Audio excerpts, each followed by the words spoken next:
Re-bienvenue dans une nouvelle vidéo crypto. En ce lundi matin, un petit peu de positivisme. On est dans le vert foncé sur plusieurs coins du coin 360 ici, donc sur 24 heures. Non, en fait, on est sur 7 jours ici. On pourrait se mettre sur 24 heures pour être plus pour voir aujourd'hui, mais sur 7 jours, on est quand même dans le vert foncé. Si je refresh ici, je pense que ça va quand même rester dans le vert pâle. Ok, je pense que ça a déjà changé. Donc, on a le BTC qui a augmenté légèrement récemment. ETH un petit peu aussi. Et on a quelques altcoins qui sont dans le vert foncé, là, comme la AVAX, le DOT, le SOL. Donc, on voit un petit peu plus de vert sur les altcoins avec l'ETH qui surperforme un petit peu le BTC. Donc, ça, c'est ce qu'on veut voir pour la fameuse out season. On va avoir l'ETH qui surperforme, qui va chercher un all-time high au 4800 pour ensuite avoir les altcoins qui vont surperformer le marché de beaucoup. Donc on va aller voir beaucoup de graphiques aujourd'hui assez intéressants. On va commencer ici donc avec le cycle d'aujourd'hui, donc 2025 au cycle de 2017, donc on compare souvent. On va aller regarder ici donc le bottom du bear market qui s'était trouvé.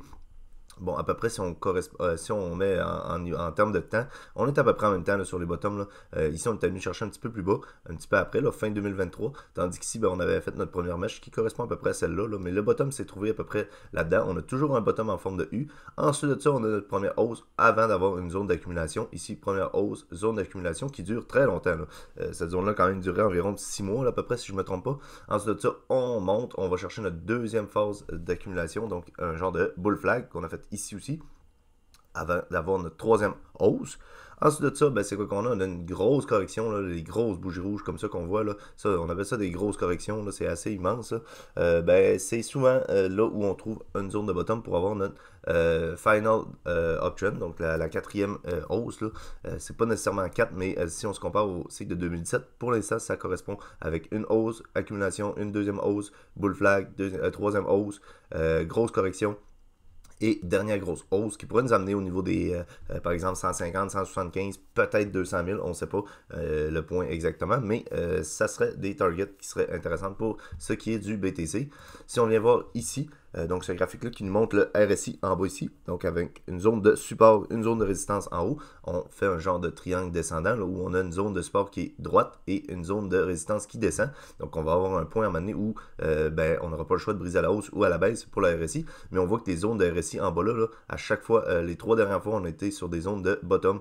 Donc ici, on a eu la première hausse ici. Ensuite de ça, zone de bottom ici en tant que support sur le RSI. On a eu notre deuxième hausse et là on est exactement sur cette zone de support là qui dure depuis quand même juillet, on va dire juillet ou septembre peut-être 2023, donc quand même depuis longtemps. Et sinon si on regarde dans les bear markets, ben, on est souvent au niveau des 30 environ. Là. Lorsqu'on est sur des niveaux de 30, ben, c'est les bottoms sur du long terme là, de bear market souvent. Et lorsqu'on est en haut de 90-80, on est au niveau pratiquement des 100, mais on va jamais aller chercher les 100, là, je pense. Là. Mais admettons, au niveau des 80-90, ben là, on est sur des tops de marché. Donc, on l'avait eu ici. Ce top-là n'avait pas vraiment compté. Ici, ben, on était sur un top au niveau des 80. Donc un top quand même pour avoir une correction ensuite de 8 mois. Donc un top local. Là. Et ben, bon, juste pour dire que cette zone de support-là est très très très intéressante. Ça fait quand même 2 fois qu'on y touche. On est sur la 3e fois qu'on y touche. Et donc, je pense qu'on va avoir un rebond. Les 2 dernières fois qu'on y a touché, on a eu 193% de gain par la suite. Ensuite de ça, 107% de gain. Donc, x3 ici, x2 ici. C'est excellent à constater. Là, je voulais vous parler du quantitative tightening, donc en anglais, et en français, c'est le resserrement quantitatif, donc qui est un outil de politique monétaire restrictive appliqué par les banques centrales pour réduire la quantité de liquidité ou la masse monétaire dans l'économie. Donc ça, c'est la Réserve fédérale des États-Unis, qui, dernièrement dans le FOMC, ont avisé qu'ils allaient réduire donc le QT, donc quantitative tightening, et les 2 dernières fois où on a eu le QT qui a arrêté et non réduit, ben, ça a été le début des hausses pour les 2 précédents cycles. Donc là, on attend.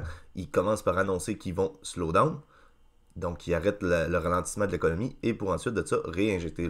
Quand le QT va arrêter complètement, ben là, c'est là qu'on va avoir de l'argent qui va être créé, comme on l'a eu au niveau de la COVID, là, ici où on n'a jamais eu autant d'argent qui a été créé. Ben, on l'a eu ici aussi un petit peu. Évidemment, la courbe était moins importante que lors de la COVID, mais ça nous a quand même enclenché le bull run ici pour ce qui est de 2020 On a eu notre bull run aussi. Et là, on attend la QT qui va s'arrêter. Mais c'est très très bonne nouvelle d'avoir un QT qui slow down. La dernière fois qu'on a slow down, c'était probablement à peu près dans le bas ici avant d'avoir notre QTN. Et ici, on était probablement dans ces zones-là avant d'avoir le QTN. Donc très très intéressant à voir. Il nous reste 2 graphiques à le voir. Ici, le BTC dominance. Le market cap va être de la BTC dominance.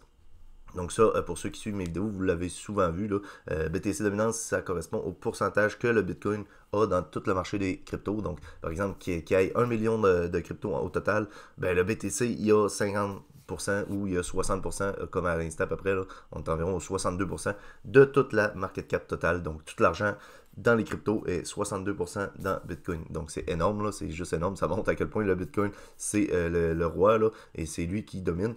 Et depuis très longtemps, là, si on regarde la BTC dominance ici sur le graphique, là, on le voit que la BTC dominance domine depuis les bottoms ici. Là, si on se prend juste à partir d'ici, on est novembre 2022. Donc novembre 2022, on a la BTC dominance qui ne fait qu'augmenter. Donc ça fait juste nous dire que c'est BTC qui domine. On attend d'avoir un revirement de tendance et on est dans un genre de rising wedge qui brille souvent à la baisse. Donc ça, c'est très très bon. Si on a la BTC dominance qui chute, ça veut dire que c'est les altcoins qui prennent plus de valeur. Donc pour avoir la BTC dominance qui chute, ça veut soit dire que BTC perd moins de valeur que les altcoins, qui perd plus de valeur que les altcoins, ce qui arrive très rarement parce que lorsque BTC chute, les altcoins en général chutent plus, ou on peut avoir le BTC qui augmente et les altcoins qui augmentent beaucoup plus. Donc là, on a la BTC dominance qui chute quand même, puisque les altcoins prennent plus de valeur. Et c'est ce qu'on aimerait voir, évidemment, pour avoir plus de gains sur les altcoins. Et ce genre de rising wedge-là, souvent, va être brisé à la baisse.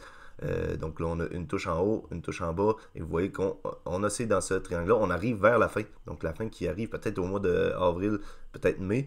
Souvent, même pas mai, c'est ici. Donc ça va être plus au niveau du mois d'avril qu'on devrait avoir pour potentiellement une cassure à la baisse. Lorsqu'on va avoir une cassure à la baisse, probablement qu'on va avoir un pullback.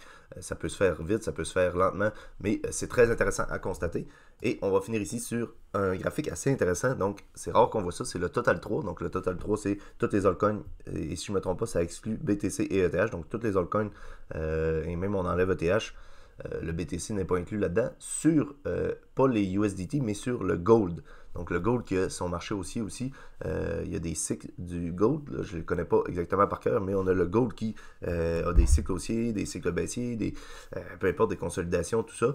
Et ici, on a le Total 3, donc toutes les altcoins sur le graphique du Gold. Donc, c'est comparé au Gold. Et la dernière fois qu'on était dans un genre de range ici, là, on n'avait pas brisé la TH. On avait fait un gros W dans le bas. On avait consolidé avant d'avoir une explosion. Et le Gold, ici, il faudrait regarder. Peut-être qu'il y avait eu sa première jambe haussière. Et le Gold, en ce moment, qui surperforme les marchés, là, qui nous montre un petit peu la direction qu'on pourrait prendre pour les cryptos.